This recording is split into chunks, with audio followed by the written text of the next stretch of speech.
ГСП онлайн. Городские новости сейчас.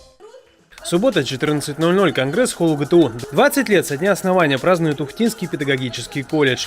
Он появился в Ухте в 1997 году, сначала как филиал Сыктывкарского, а спустя 12 лет стал самостоятельным.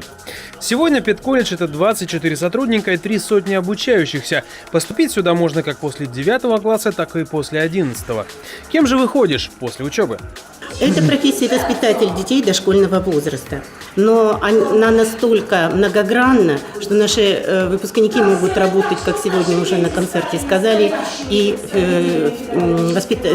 физруками, и логопедами, и инструкторами по физической работе.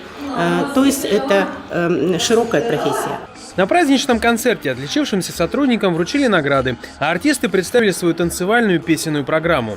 Свои впечатления от выпускников и их работы озвучили партнеры колледжа, те организации, кто непосредственно наблюдает уровень знаний воспитанников учебного заведения.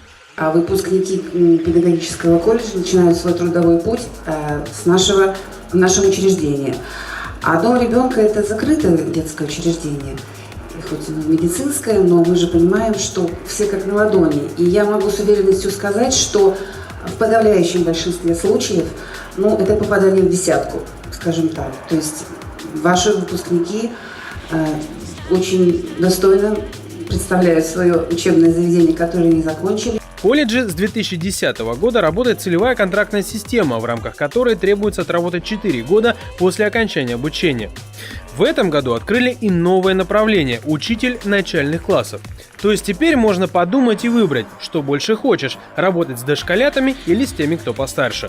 В ближайших планах педколледжа сосредоточиться на развитии нового направления.